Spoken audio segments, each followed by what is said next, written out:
Informasi lainnya, Saudara, kebakaran melanda kawasan padat penduduk di Jalan Pangeran Diponegoro, Samarinda, Kamis pagi. Api dengan cepat membesar dan melahap sedikitnya 20 rumah warga.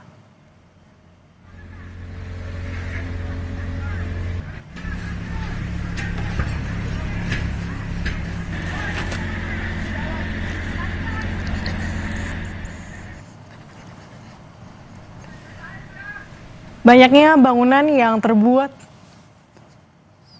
dari material kayu membuat api begitu cepat merembet ke bangunan lainnya. Api pertama terlihat dari atas plafon rumah miliknya, diduga akibat korsleting listrik.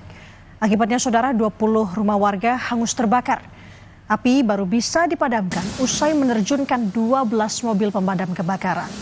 Tak ada korban jiwa dalam peristiwa ini, Saudara. Polisi kini masih menyelidiki penyebab pasti kebakaran.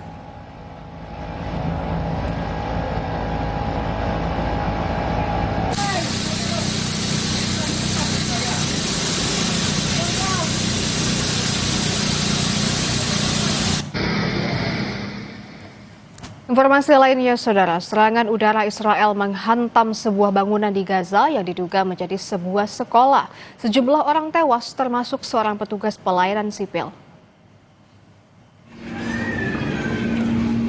Serangan terjadi sekitar jam 1 siang hari di sebuah bangunan sekolah Al-Falah yang dihuni para pengungsi di lingkungan Zaitun, Gaza. Menurut media Palestina, 6 orang tewas dan puluhan orang lainnya terluka.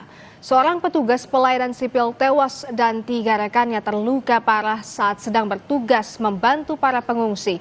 Total korban tewas oleh serangan Israel diperkirakan telah mencapai 66.148 orang.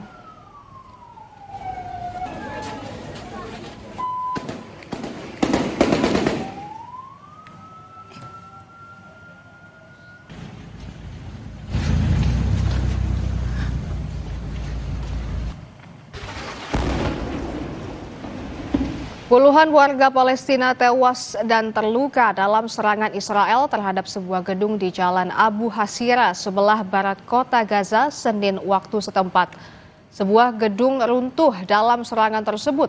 Setidaknya 1 jenazah beserta sejumlah korban luka termasuk anak-anak dievakuasi ke rumah sakit Al-Shifa. Sebelumnya, Saudara, media Palestina melaporkan banyak korban akibat serangan hebat Israel di bundaran Abu Hasira sebelah barat kota Gaza.